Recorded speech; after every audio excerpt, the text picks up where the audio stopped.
Hey guys, this is Adrian from Astrology. A Look Inside is Capricorntigress, Adrian Igo. I am sick to my stomach. I had just taken the time to record this, and I thought I had it, and I hit the wrong button and lost it all.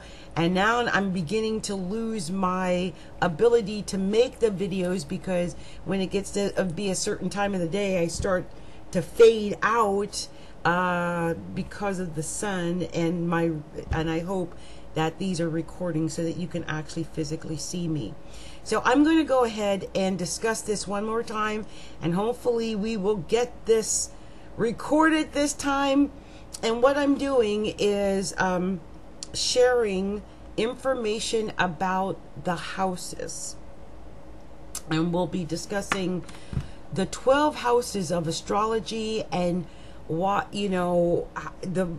they're so important. Because one of the things I get often from people is the question, well, I'll give them a reading or show them their chart, and I'll go, well, explain this to me.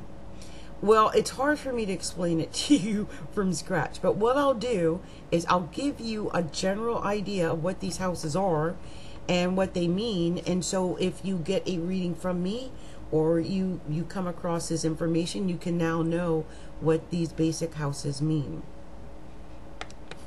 So let's start from the beginning. In astrology, there are 12 houses. There are the planets, the luminaries, there's aspects, and there's transits, and there are houses.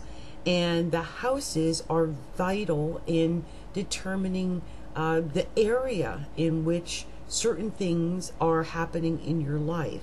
By knowing where things are happening in your chart, I can actually find out quite a bit and help you depending on what planets are there and what aspects affect those houses. So what I want to do is go through and discuss each house so that you have a better idea of what these houses mean when I discuss them or when we do a reading, because it's important to understand how vital some of this information in these houses are in your life. I'm sorry about the water. I just spent like 35 minutes going over these houses and lost that entire video, and I'm just in shock over that still. And of course I'm losing my light because if the sun hits me the wrong way, I just disappear in the light. Do not tell me why. I do believe it's because I've got my sun on my ascendant, and it just happens naturally. Look, if I go over here in the light, look, I've just completely disappeared. I'm like an albino or something. I don't even understand. I think it's because I don't go outside very often, and certain times this just happens. So we'll get used to that. Okay, so let's go ahead and get started here. We're going to start with the first house, and the first house rules the ascendant. You'll hear me talk about the ascendant or the rising sign. And this is the area that is you. The first house is you. It rules you and everything about you. And it is the area of personal development, and it's things like, how do I look? Like, if you see me primping and looking at myself even as I record this video, it's because I'm a person who was born with their sun on the ascendant. So me looking at myself and making sure I look attractive to myself, that is vital to me. I spend quite a great deal of time primping and making sure that I look presentable. And that is the first house. It's your area of self. The area of you is the area of personal development. It's where you ask, how do I look? It's where you'll do exercise routines or weight lift to make your body look more attractive. It's the head first energy, all that area of energy that has to do with the head, and that is from above the neck, because the neck rules Taurus or second house, but the head up through the hair, all of this, the ears, all of it, this is the Aries or first house energy, and it describes how you look. It also shows your self-development, and the time for you, any of the things that you think about yourself or do for or about yourself, this is all first house. Independence, things like that, all indicated by the first house. It's your ability to change the way you look even is indicated there, and it's everything that has to do with the sign of like Aries and things like that, your first house and your personality. So that was the first house, and so next we'll go and discuss the second house, and the second house is ruled by Taurus. And Taurus is an area, or the second house is an area that is rules the area of money, and this is the money that you make. It's how you make your money, and how money is tied into your self-esteem and how you think about yourself, and if you feel good about yourself, and if you feel good about what you're doing, and how you draw people to you because of how you feel about what you do and the money that you make, and people will want to pay you for your services. It's how you spend your money, and how you budget your money, and how you're driven to get money. This is all indicated by the second house. It's how you earn your income. It's not other people's money. It's your money, your income. It's where you learn to be practical about your money and your finances and things that are your possessions, things that are yours. The third house is the house of Gemini, and this is the house of communications, the house that everything that has to do with communicating or traveling, or not traveling so much, but moving about, like in your neighborhood and your, in your city, short journeys, like a trip here or there.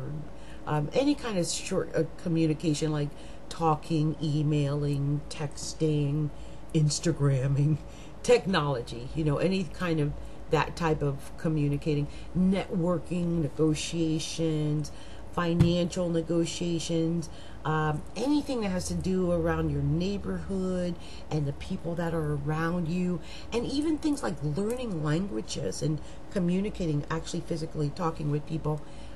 Anything that has to do with stuff like that, and writing and communicating and stuff like that. I call reading, writing, arithmetic. That's third house.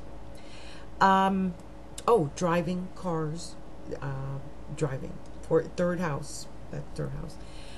Next would be the fourth house, and the fourth house is the Cancer house, and it is the house of home and family, and it's the house that is at the very bottom of your chart, and it's the roots of your chart.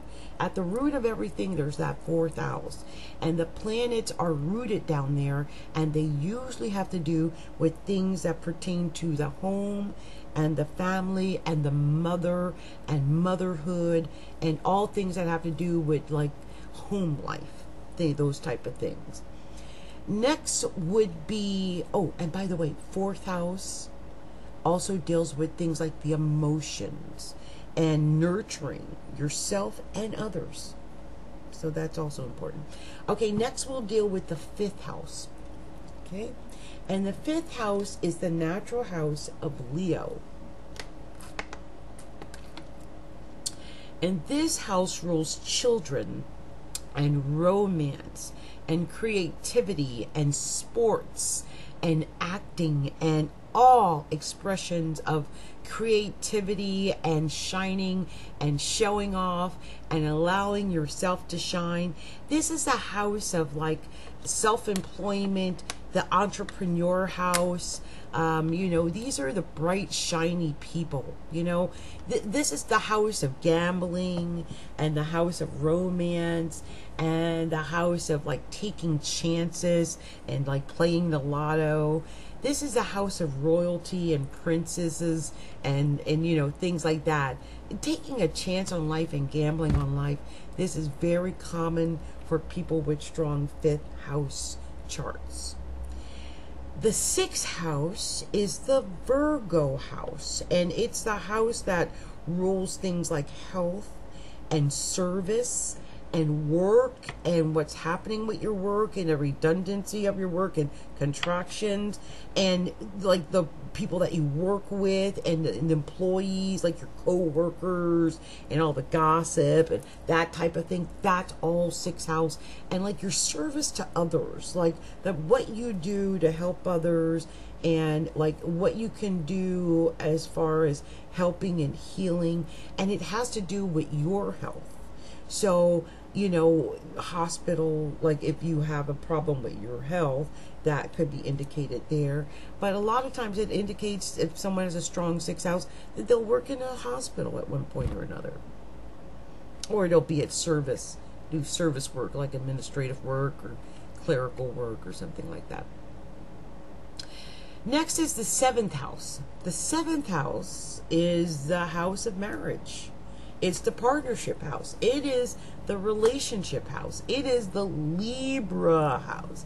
And it is a business relationship house. It's a house of one-on-one committed relationship type of house. But it's also a house of open enemies. And so if if you see someone and they're of the sign of your seventh house, I would always be careful, because that you and that person might get into it, especially if they're not of the opposite sex. So just be careful. That always sort of indicates where your open enemies might be. Next is the eighth house, and the eighth house is the Scorpio house. This is the house that rules other people's money. This is where other people, might pay you out of, let's say, for instance, my daughter got scholarships, because this place is where scholarships rule. Scholarships, grants, annuities, insurances, mortgages, money that comes in from other people or institutions, all the things also that are deep and hidden, like hidden deep things, and how other people secretly feel about you. Secrets, by the way, are here. But getting close to others and deep hidden things about you, and just getting to the bottom of things, because psychology in and of itself is ruled, or the eighth house rules psychology. So all those deep investigative type things, because Scorpio rules the natural investigator. Get to the bottom of things. Next is the ninth house. Ninth house. The ninth house is a Sagittarius house, but it's an optimistic house, and it's a house that rules usually education, higher education, like college and universities, and learning foreign languages and doing foreign travel, and just travel in general, but religion and spirituality, and thinking of deep things like Buddhism and what gives life meaning, and yoga, and international things like higher learning and traveling. That's all very ninth house. Government, politics, diplomacy, dogma, all of these things are very ninth house. So do keep those things in mind. Going to court, that's ninth house. Lawyers, ninth house, all ninth house. The 10th house. The 10th house is the Capricorn house, and that is the house of the career, the house of your status and where you shine. It's what's shining about you. It's what people think of when they think of you. It is your actual reputation. And so that is indicated by this house. It's where the sun is shining. In my case, or in some cases, it's where the planet is shining the brightest. If they're sitting up in the 10th house, well, they're really showing, and people can see that about you. It shows the ambition. It's a very ambitious house. It shows where you're seen in a way, where people can see you, where you're visible. It's where you're seen in the world, and where you really can't hide. It shows your ambition, and it shows the career that you choose, or that people know you by. That's your 10th house. The 11th house is the Aquarius house, and it's the house that rules all things Aquarius. So that could be like the house of friends, and the house of teams and groups and organizations and brotherly love and helping others, and helping others on a large scale, like big humanitarian projects and causes. These are all indicated by the 11th house.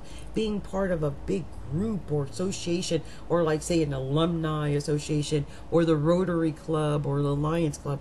This is all very 11th house.